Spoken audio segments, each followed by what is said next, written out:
लगभग 1750 किलोमीटर की यात्रा हमने की है और हर रोज़ 10 से 12 गांव में जाने का काम इंडियन नेशनल लोकदल कर रही है। हमने ये हमारा 12वां ज़िला है, 11 ज़िले हमने कंप्लीट कर लिए हैं और जहाँ पे भी हम जा रहे हैं वहाँ पे समस्याओं का लोगों से पूछते हैं, उनके मन की बात पूछते हैं, जो समस्याएं हैं उनको पूछते हैं और उनसे ये भी वायदा है कि जो उनकी समस्याएं हैं, मूलभूत जितनी भी समस्याएं हैं उसको हम दूर करेंगे। सबसे बड़ी समस्या पानी की समस्या है, बिजली की समस्या है। वैसे तो मैं एक बात कहूँ कि कौन सी ऐसी समस्या है जो उनके सामने नहीं है। जो कॉमन समस्याएं हैं, बेरोज़गारी, महंगाई, उनके अलावा भी हर गांव में सड़कें टूटी पड़ी हैं, विकास नाम की कोई चीज़ नहीं है।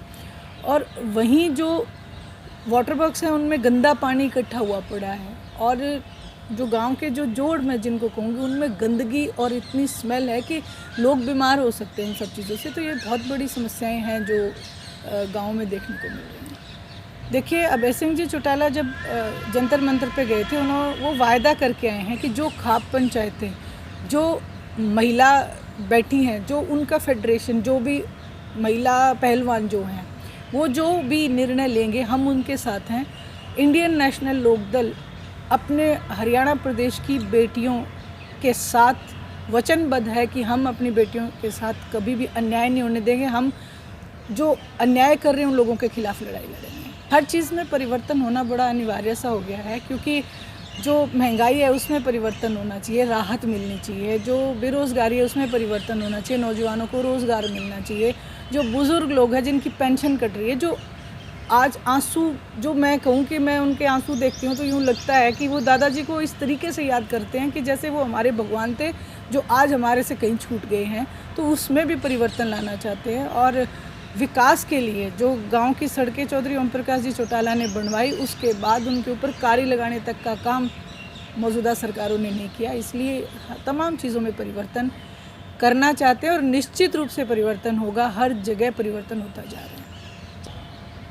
मैं यही कहूँगी कि उन्होंने शुरू से ही ठग्गा ठोरी का ही वो किया। उन्होंने ये भी वायदा किया था कि हम भारतीय जनता पार्टी के साथ कभी नहीं जाएंगे। लोगों ने उसी विश्वास के ऊपर उनको जो वोट आए वो काम के आधार पे नहीं आए, क्योंकि अभी तक उन्होंने काम तो ऐसा कुछ किया ही नहीं था। उनको वोट आए बीजेपी के विरोध के और वो बीजेपी के साथ ही जाके बैठ गए। आज हरियाणा प्रदेश में अगर बीजेपी है तो उसकी गुनहगार वही हैं। वहीं दूसरी बात, जो उन्होंने 5100 पेंशन की बात कही, बुज़ुर्गों ने सोचा कि हमारी 5100 पेंशन हो जाएगी, चलो हम उनको वोट दें, चुचो देवलाल के पड़पोते हैं तो वोट दें। लेकिन उन्होंने उस चीज़ में भी झूठा उनसे वायदा किया। 75% युवाओं से भी वायदा किया था कि हम उनको रोज़गार देंगे, वो भी वायदा झूठा। और एक वायदा और किया था कि हमारी बेटियों को फ्री ऑफ कॉस्ट शिक्षा दी जाएगी और उनको साधन मुहैया कराए जाएंगे कॉलेज तक। तो वो बात भी, तमाम वायदे उन्होंने अपने झूठे किए। मैं तो यही कहूँगी कि अब हरियाणा प्रदेश की जनता समझ चुकी है, नकाब सबके उतर चुके हैं और वो इन अभय सिंह जी चौटाला में अपनी आस्था व्यक्त करें। देखिए, सबसे बड़ा, अगर हरियाणा नहीं पूरे हिंदुस्तान में यदि कोई संगठन अगर साबित हुआ तो वो इंडियन नेशनल लोकदल का। हमारा कार्यकर्ता जो है वो बहुत बड़ी ताकत है पार्टी की। आज वो कार्यकर्ता गांव-गांव में घूम के और सभी लोगों को अपनी नीतियों के बारे में जब बताते हैं तो लोग उस चीज़ को याद कर रहे हैं कि वाकई में ही जो राज था वो इंडियन नेशनल लोकदल का था। और ये वायदा अभय सिंह जी चौटाला को कह रहे हैं कि हम आपको एक मौका ज़रूर देंगे और मौका निश्चित रूप से देंगे, लेकिन आपको काम अपने दादाजी जैसे करके देंगे। तो अभय सिंह जी चौटाला इस बात के लिए वचनबद्ध हैं।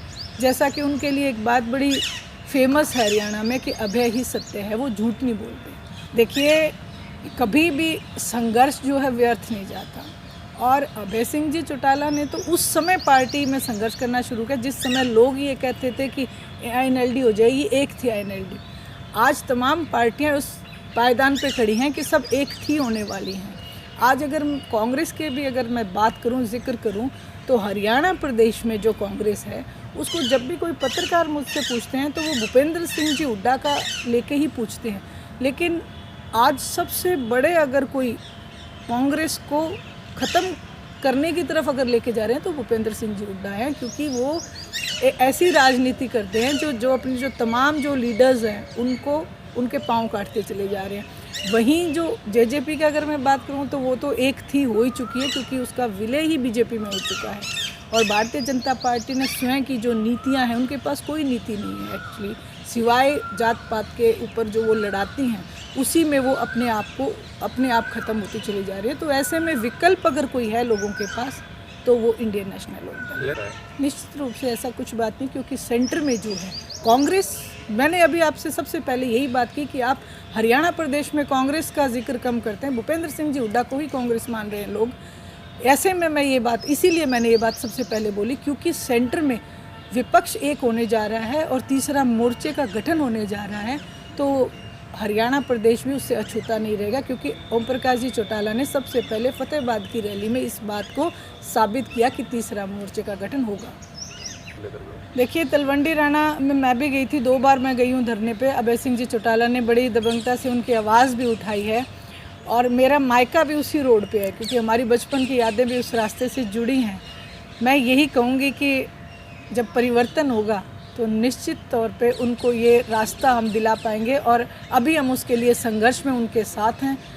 जहाँ पे भी वो कहेंगे वहीं हम खड़े मिलेंगे, और मैं तो उनसे भी यही कहूँगी कि वो लोग भी परिवर्तन करें, ताकि ये जो झूठा इन्होंने एक सबज बाग दिखा रखा है अंतर्राष्ट्रीय एयरपोर्ट का, उसको हम सही करने की कोशिश कर सकें। वायदा नहीं कर सकते, क्योंकि सेंट्रल गवर्नमेंट ने अभी ये कह दिया है कि ऐसा कुछ हमने प्लान नहीं किया है, तो भविष्य में ऐसा हो सकता है। इसके लिए तलवंडी राणा के लोगों से मेरी यही है कि आपस में एकता रखें और डटे रहें, और कहते हैं ना, लड़ने वाले की हमेशा जीत होती है, क्योंकि वो अपनी सच्चाई पे लड़ रहे हैं।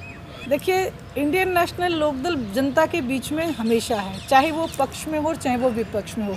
जब पक्ष में होती है, जब राज होता है इंडियन नेशनल लोकदल का, तो वो जन कल्याण की नीतियाँ लेके आती है। आज तक जितनी भी जन कल्याण की नीतियाँ बनी हैं उसमें इंडियन नेशनल लोकदल ही आपको दिखेगी, चाहे वो जच्चा बच्चा की स्कीम हो, कन्यादान राशि हो, बुढ़ापा पेंशन हो, किसान को सबसे पहले मुआवजा दिलाना हो, साइकिल का टोकन माफ़ हो, तंबाकू का टोकन माफ़ कराने में, यहाँ तक कि बुढ़ापा पेंशन जो एक बहुत बड़ा वरदान है बुढ़ापा पेंशन के लिए, आप देखेंगे सारी जन कल्याण की नीति। और जब वो विपक्ष में होती है तो जनता की लड़ाई लड़ती है, जो कि आप विधानसभा में अभय सिंह जी चौटाला को देखते हैं। एकमात्र सीट होते हुए भी वही मुद्दे उठाते हैं। आगे आने वाले समय में हम लोगों के बीच में सबसे बड़ी जो एक जन कल्याण की नीति है इस बार महिलाओं के लिए आने वाली है, कि हर घर में हर महीने एक गैस का सिलेंडर और 1100 रुपये उन्हें एक चूल्हा चलाने के लिए राशि जो शुरू करने जा रहे हैं, ये एक बहुत बड़ा वरदान साबित होगी महिलाओं के लिए। इसलिए इंडियन नेशनल लोकदल अपनी इन्हीं नीतियों को लेकर लोगों के बीच में है और हमेशा आती रहेगी। देखिए, भारतीय जनता पार्टी के पास सिर्फ एक वो मुद्दा बनवा देते हैं और लोगों का ध्यान भटका देते हैं। अब महंगाई के ऊपर और बेरोज़गारी के ऊपर इतना बड़ा मुद्दा है, उसको हटाने के लिए ऐसे ऐसे मुद्दे उठाते रहते हैं। और जो चौधरी देवीलाल जी के नाम के ऊपर दूरदर्शन केंद्र है, वो किस लिए वो शिफ्ट कर रहे हैं, क्यों, उसका क्या तो फ़ायदा हो जाएगा और क्या नुकसान हो जाएगा, तो ये इन चीज़ों से मतलब नहीं रखते, सरोकार नहीं रखते। चौटाला साहब ने ये वायदा किया हिसार के लोगों से कि आप परिवर्तन करें, ये दूरदर्शन को हम वापस उसी जगह पे वैसे के वैसे चौधरी देवीलाल जी के नाम पे स्थापित करेंगे। अभी आपने देखा 2000 के नोट बंद कर दिए। ये नोटबंदी करना और खोलना ये क्या है, ये बच्चों का खेल इन्होंने बना रखा है। जनता अब समझ चुकी है और अब इनके खेल बंद होने वाले हैं।